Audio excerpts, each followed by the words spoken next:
જય સ્વામિનારાયણ, જય જલારામ મિત્રો.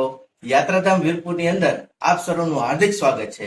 પૂજ્ય સંત શિરોમણી જલારામ બાપાની 226મી જન્મ જયંતિ ઉજવવા માટે ભાવિક ભક્તો છે એ બધા દૂર દૂરથી છે એ વીરપુરની અંદર પધારી રહ્યા છે. સાયકલ યાત્રા, પદયાત્રા વગેરે બધા સંઘો વગેરે પ્રકારે બધા છે એ વીરપુરની અંદર આ ઉત્સવની ઉજવણી કરવા માટે બધા પધારી રહ્યા છે. આ ઉત્સવને વિશેષ રીતે ઉજવવા માટે વીરપુરની અંદર વીરપુર ગામની જનતાએ ખૂબ જ સરસ રીતે શોભાયાત્રાનું આયોજન કરવામાં આવ્યું છે. આ શોભાયાત્રા છે એ 29/10/2025 ના રોજ સવારે 8:30 કલાકે મિનળવાવ ચોકમાંથી પ્રસ્થાન થશે, જે વીરપુરના મુખ્ય રાજમાર્ગમાંથી છે એ પસાર થવાની છે.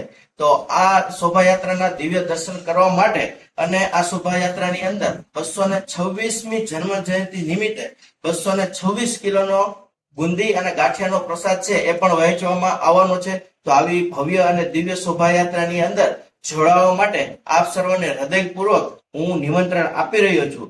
તો આપ સર્વે આ શોભાયાત્રાની અંદર પોતાનું સ્થાન અને પોતાનું યોગદાન આપી આ શોભાયાત્રાને વિશિષ્ટ રીતે આપણે માણી શકીએ અને આ જન્મ જયંતિ ખૂબ જ સરસ રીતે વિશિષ્ટ રીતે આપણે ઉજવી શકીએ અને બધા સહભાગી થઈએ એ માટે આપ સર્વને હૃદયપૂર્વક છે એ આમંત્રણ આપી રહ્યો છું. જય જલારામ, જય સ્વામિનારાયણ.